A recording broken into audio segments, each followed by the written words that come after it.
How's it going guys, Chris here, and I've got a bit of a different video for you today. Not exactly the kind of video I really like making, especially given the context, but it's a video I kind of felt needed making, expressing some of my personal opinions on the new Battlefield 2042 game, and the direction that the series seems to be heading in. Think of it as a bit of an initial launch review.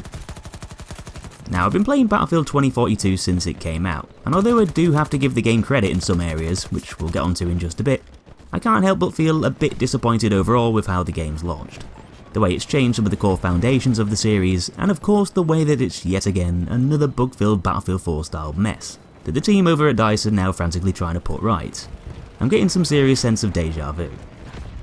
Before I get onto the main criticisms, what I am going to say right at the beginning before we deep dive into this video is that there is a good game hidden away here underneath all the issues, and although it's struggling at the moment, I can definitely see Battlefield 2042 being a far better game in the future, once all the initial teething problems have been addressed, everything's been properly balanced, and once new content and other much needed features start to get added, which will probably happen over the course of the next few months. I'm not going to completely slag the game off and act like it's a complete disaster that's dead on arrival, because I truly believe that just like Battlefield 4 and Star Wars Battlefront 2, a couple of other DICE games with infamously controversial launches, I reckon that Battlefield 2042 can be salvaged over time. Does that mean that it's acceptable to bring the game out in this state? Well no, and it's pretty bloody obvious that it was rushed out for the Christmas window, while it needed a little bit longer in the oven. But bugs and performance issues aside, there's actually quite a lot of things I like about Battlefield 2042. But there's still also quite a few questionable design choices and conflicting ideas, which leads me to believe that the series is still going through a bit of an identity crisis, which seemed to start off during the development of Battlefield 5. I suppose the biggest shift in the way that the game plays out is all down to those specialists, which pretty much replace the classes. I know they're all technically put into separate class designations, but let's face it, the old classes that we knew and loved and helped to add structures of the game is almost entirely gone. Now, although I don't particularly like the specialist idea, it's not a game-breaking idea, because the specialists themselves mainly just act like gadgets with human skins, and as far as gameplay is concerned, that's all they really serve to be. The bigger problem I have is the way that it's all been handled, the fact that guns, gadgets and specialists are all now put into a shared pool which anyone can mix and match, just like in Call of Duty. There's no class structure anymore, which helps to promote team play, avoid metas, and give players specific roles, and that's what Battlefield's always been about, and what separates it from other arcade-like shooters. You've now got medics running around with sniper rifles and rocket launchers. It just doesn't make any bloody sense why DICE have chosen to go down this route, sacrificing one of the franchise's biggest core designs for something a lot more generic. But while we're on the topic of those specialists, another reason why a lot of people don't like them is because they're not very likeable. They add an awkward vibe to the game, and some of their end of round voice lines literally sound like they've been ripped out of a Mario Party game. That's it? I'm ready for round 2. A good day's work, but I'm not one to brag. That was something, right? I mean seriously, who the hell wrote these voice lines? They're cringy, they're cheesy, they completely contrast with the gritty dystopian setting that the game's trying to portray, and instead wind up feeling like characters from a PG-13 Disney Pixar movie. I mean, McKay actually looks like he could be some sort of ranger in the upcoming Buzz Lightyear film. It's just weird design for a Battlefield game. Ooh, sorry. I mean, I am as shocked as you. Even the whole "what a time to be alive" marketing seems a bit strange. Isn't 2042 supposed to be a bleak future at war over resources where the world is essentially doomed? Doesn't exactly sound like a fantastic time to be alive to me. This was a chance to throw all of the goofiness from Battlefield 5 into the gutter and start afresh with a much darker, deeper military-focused narrative, with a similar kind of tone and atmosphere from the games prior to it. But some of those identity problems have still somehow bled over into this game, which isn't what Battlefield fans want, and isn't something that they grew up with. This zaniness doesn't portray a sense of peril, with soldiers fighting to the death in a struggling world. It conflicts with the backstory of the game, and the series as a whole, trying a little bit too hard to be more family-friendly and appeal to a younger audience. A lot of people don't really care about Battlefield 2042 specialists and their backstories, because a lot of them are perceived as dumb, cocky, edgy idiots that seem like they've been plopped into the wrong game. They might seem cool in the mind of a 10-year-old, but not so much in the mind of the average Battlefield player. It needs to go back to an M rating, but it needs to do so in a tonal way too. Unique characters can survive in games like this, but not when they don't fit into the game's world, especially when it's supposed to be a serious military narrative. There's quite a few other design choices that indicate a shift in focus too. Add in the controversial armor system into the game, which might make sense in a mode like Hazard Zone or another game's Battle Royale, but is actually really annoying in the base all-out warfare mode, because it makes time to kill less consistent and gives some players a distinct advantage over others, lowering the skill gap, cheapening the experience as a result.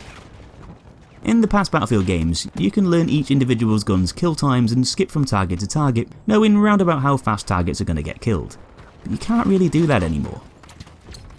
But we can't dismiss the fact that the game in its initial form is missing some very vital features that the series has always featured in the past.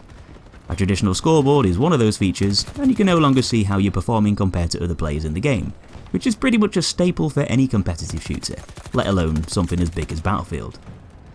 Another feature, of course, the server browser, which previously let you tailor your matches to certain factors like player count, ping, game mode and map rotation, letting matchmaking flow a lot easier with more transparency and less restriction. There is still technically a server browser in Portal mode, but it's literally all just let to the community, as there's no official servers and no base modes to pick from there. So if you wanted to play a normal team deathmatch mode with Battlefield 3 weapons on a Battlefield 3 map for example, you'd have to hope that someone in the community had already made a server with those requirements at that time, or make one yourself and sit in an empty server for the rest of the day. Why there's no official servers in Portal's browser and why there's no browser in All Out Warfare is still a bit baffling. It's a simple thing to change, but it could make a drastic difference to how people find matches and play the games they want to play. All these missing features really dumb down the overall experience and make it feel a lot more casual than it should be. In a way, it's very similar to the way it's done in Star Wars Battlefront 2, which was a decent game in its own right, but a very casual one as far as the player is treated. The fact that there's no kind of player stat page displaying stuff like total kills, deaths, revives, top weapons and other interesting things is yet another thing that dumbs down the overall experience in relation to the past Battlefield games, taking away the competitive element and making it all feel more casual. With all this said, these missing features could still be added further down the line, as it's not too late to add in proper server browsers, scoreboards and stat screens, and I'm pretty sure with the way the community is reacting at the moment, these might be under consideration. Which, to be honest, would already make a pretty drastic difference to the user experience, even if they are just simple things at the end of the day. I can safely say that, lack of features and performance issues aside, I can see potential in Battlefield 2042. There's a few things here that I don't like, which I can probably assume will stay, stuff like armour isn't to my taste, and the specialist characters could have been designed to fit the game's mood better, but overall they only affect a small part of the game and don't skew the overall picture too much. I will say that there does need to be more game mode options available, because at the moment we've only got Conquest and Breakthrough in All Out Warfare. Conquest can often be a bit boring, because although we've doubled the player count, in some cases we've quadrupled the map size, making a lot of matches feel a bit empty. Breakthrough's good for a bit of chaotic fun, but it'd be nice to have more options that take place in smaller segments of the maps. Maybe a 64 player domination or frontlines mode, or 128 player Conquest small option that takes place over a cut down version of the normal maps, only with a faster pace. There's a lot of things that could be done here, and I guess it's only a matter of time before more game modes and things are added, but they need to do so fairly soon before the game starts to feel a bit stale, as at the moment the variety is lacking. As for Hazard Zone, I can't really talk too much about that because it's not my kind of thing, and I'm probably not going to go anywhere near it, but I have heard a lot of mixed reviews from people who have tried it, so not too sure whether it'll really pay off in the long run. I'm guessing that mode might have been a bit of a gamble. So is Battlefield 2042 a bad game? Is it the complete and utter disaster that a lot of people are saying it is? Well no, it isn't. It's an unfinished game in its current state with quite a few flaws, performance issues and missing features, with some questionable design choices, which sort of has me a bit concerned with the direction the series is going in. But when it boils down to it, Battlefield 2042 can be a really bloody fun game with some jaw-dropping moments when it's all working properly. That doesn't mean that this launch is acceptable, and the game still needs loads of improvements, fixes and quality of life updates to make everything more functional and flow a lot smoother. In a way, it feels like a game that's got Battlefield 4 syndrome, in the sense that one day, this could be a great Battlefield game, because the core gameplay is definitely there, and I'd be lying if I said I haven't enjoyed playing it. I'm liking it a lot more than Battlefield 5, despite all the current issues and lack of features, though I should probably mention that I've been playing on the PS5 version, which is known for being one of the more stable versions regarding performance and bugs. I've heard it's a bit of a different story on Xbox and PC, which seem to be having a few more issues at the moment. Visually, the game can be stunning at times, with some of the most impressive dynamic weather and storm effects I think I've ever seen in a multiplayer game, especially when that hurricane comes rolling in causing everything to fly all over the place. I don't need to be biased, as I don't get any benefit by being so, but I am passionate about this franchise, being a massive fan since Bad Company 1, and I really want to see it succeed. I still think it's the best FPS series out there, and it's the one that I've put the most hours in over the years and have the best memories with. But sometimes you've just got to be honest and bite the bullet, laying down the hard truths if you want to see something move in the right direction. Battlefield 2042 definitely needs a lot of time and energy putting into it, and I've still got faith in it eventually becoming an awesome title. With that said, there are still some red flags here for the series' overall direction, and moving forwards into the future ahead of Battlefield 2042, DICE and EA really need to start thinking more about their target market and decide who they're making these games for. Are they designing them for the faithful Battlefield veterans who have been with the series for years, or are they trying to attract new players from other gaming communities and wanting them to jump ship? Which is probably more likely given some of the strange design choices, and the fact that they went out and got non-Battlefield content creators to try and market their game. The kind of people that probably couldn't give a rat's ass whether the franchise thrives or burns, so long as it keeps them relevant. This isn't the way forwards, and although you might manage to persuade a few Warzone players over, you're going to lose thousands of long-term fans in the process. The big lesson to be learnt from Battlefield 5 was to stop overcomplicating things, and stop trying to reinvent the wheel. Just focus on what makes the series great and what brings the fans back for years to come.